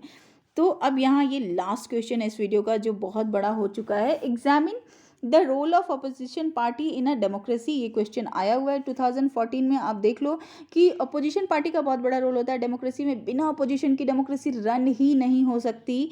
जैसे हमारे देश की अभी अपोजिशन लीडर कौन है, तो यूपीए बोल सकते हैं, कांग्रेस बोल सकते हैं, जैसे मैंने बोला यूनाइटेड प्रोग्रेसिव अलायंस जो है उनकी मेन पार्टी कांग्रेस है। तो हमारी जो बड़ी अपोजिशन पार्टी है अभी वो कांग्रेस है, और रूलिंग पार्टी बीजेपी है। तो अपोजिशन पार्टी के कुछ अच्छे भी पॉइंट होते हैं, कुछ बुरे भी होते हैं। तो अपोजिशन पार्टी के बिना डेमोक्रेसी नहीं चलती। तो यहाँ पर मैंने आपको वही दिया, opposition parties play an important role in democracies, they play both positive and negative role, दोनों ही रोल प्ले करती है। तो पॉजिटिव पहले मैं बताने जा रही हूँ कि पॉजिटिव कौन सा रोल प्ले करती है। तो आप देखो पॉजिटिव रोल ही ज़्यादा है। पॉजिटिव रोल क्या है, तो पहला पॉइंट है, they ensure political party in power does not misuse और abuse its power. Political party जो है वो इंश्योर करती है, अपोजिशन पार्टी जो है वो इंश्योर करती है कि रूलिंग पार्टी जो है वो अपने पावर का गलत इस्तेमाल तो नहीं करी, उनके हर काम में जो है अपोज कर रही होती है, लेकिन कई बार गलत भी करती है, जिसे मैं नेगेटिव में डाल चुकी हूँ, आगे दिखाती हूँ। सेकंड पॉइंट कहता है कि यानी पॉलिटिकल जो अपोजिशन पार्टी होती है उनका अच्छा पॉइंट क्या होता है, पॉजिटिव पॉइंट क्या होता है, तो आप देखो, they expose the weakness of the ruling party. वो उनकी खामी जो होती है, वीकनेस जो होती है, उसको निकालते हैं बाहर, वही तो निकालते हैं, वरना जो रूलिंग पार्टी वो तो रूल कर रही है और अपनी सारी कमियों को छुपा ही रखेगी। तो ये क्या करती है अपोजिशन पार्टी, उनमें जो कमी है उसे बाहर निकालती है। नेक्स्ट पॉइंट कहता है, they also keep a close जो है विजिलेंस, ये विजिलेंस आप लिख लेना, विजिलेंस, ठीक है, या फिर क्लोज आई कर लेना, ठीक है, क्लोज आई ऑन, यहाँ पर आप आई कर लो, ठीक है, या विजिलेंस, विजिलेंस यानी नज़र रखना, ठीक है। तो क्लोज आई जो है वो रखती है on the bills and expenditure of the government. तो नज़दीक से वो नज़र रखती है, विजिलेंस रखती है या फिर आई रखती है, जो भी बिल है, जो भी खर्चे, उन सब पर क्लोज विजिलेंस, एकदम टकटकी वाली निगाह की, कुछ गलत तो नहीं कर रहे हो, कुछ गलत खर्च तो नहीं कर रहे हो। अब यहाँ पर मैं आपको बता दूँ नेगेटिव रोल क्या करती है, तो नेगेटिव रोल में मैं आपको दिखा रही हूँ, यहाँ पर आप डेफिनेटली आई कर लेना या विजिलेंस कर लेना, ठीक है। अब मैं नेक्स्ट एक्चुअली की तरफ जा रही हूँ कि अपोजिशंस लीडर्स आपके साथ क्या कर रही होती हैं। तो एक्चुअली यहाँ से मैं आपको नहीं दे रही हूँ, और यहाँ तक ही केवल मैं आपको आज क्लियर करूँगी, बहुत ज़्यादा अब, क्योंकि एक ही क्वेश्चन को मैंने बहुत बार मल्टीप्लाई करके देने की कोशिश की है, तो कि ताकि मैं आपको समझा सकूँ। तो अब नेगेटिव रोल आप देखो कि they target the government and aim at discrediting the government. तो ये जो है इनका जो निगेटिव रोल क्या होता है, हर काम में खामी निकालना। अच्छा भी कुछ कर रही है रूलिंग पार्टी तो खामी निकालेंगे। जो क्या करती है, इनका मेन मोटिव क्या होता है कि वो डिस्क्रेडिटिंग करें, कि भाई उनको उनका जो है एक्चुअली बेनिफिट ना मिले, उनकी हर सही चीज़ में भी खामी निकालें, ये गलत काम करती है। दूसरा, obstruct the functioning of administration, हर अच्छे काम में भी सिर्फ खामी निकालना, ये पॉजिटिव रोल नहीं होता, ये निगेटिव है किसी भी अपोजिशन पार्टी का। अरे वो गलत जो कर रही है उस पर नज़र रखो, वो सही भी कर रही है उससे गलत तरीके से तो मत दो, क्योंकि इससे गवर्नमेंट के फंक्शनिंग पे असर होता है। तो ये निगेटिव रोल प्ले करती है। और इस तरीके से आप देखो, for all else and the troubles, तो जितना भी उन पे भी वो काम कर रही होती हैं उस पर वो गलत गलत ही सिर्फ इल्ज़ाम लगाती जाए, तो ऐसा नहीं होता। कई बार आपने नोटिस किया होगा कि रूलिंग पार्टी कुछ सही भी कर रही है तो अपोजिशन गलत बता रही है। हाँ, अगर उनके गलत पे वो नज़र उठा रही है तो वो बहुत अच्छी बात है, क्योंकि वो करेगी तभी तो रूलिंग पार्टी मनमानी नहीं कर रही होगी, वरना तो वो मनमानी करेगी 5 साल तक। अब यहाँ पर आप केवल मैं समॉन कर रही हूँ, the opposition's work is not to abstract the functioning of the administration, ठीक है। अपोजिशन का रोल सिर्फ ये नहीं होता है कि उसे भटकाए काम करने से, यानी रूलिंग पार्टी को भटकाए, but keep a close watch on the working of ruling party so that democracy became meaningful, became more deepening, ठीक है। तो वो ज़्यादा इम्पॉर्टेंट होगा कि वो उनके काम पे नज़र रखे, रैदर देन कि वो उसके हर अच्छे काम में भी खामी निकाले। तो ये उनका निगेटिव पॉइंट होता है, जो कि अपोजिशन पार्टी कर रही होती है, जो कि नहीं करना चाहिए। ऊपर जितने भी काम है वो पॉजिटिव काम है। तो इस तरह से डेमोक्रेसी में अपोजिशन का बहुत बड़ा रोल होता है। आज के लिए बस इतना ही। वीडियो का साइज़ हो गया है बहुत बड़ा, आई थिंक आप लोग पढ़ रहे होगे। कोई ऐसी सजेशंस है, कोई ऐसी डिमांड है तो आप कमेंट में डाल सकते हो। होपफुली आप जितने वीडियोस मैं दे चुकी हूँ उतना आपका कंप्लीट हो चुका होगा। Anyways dear, bye, have a nice day, take care.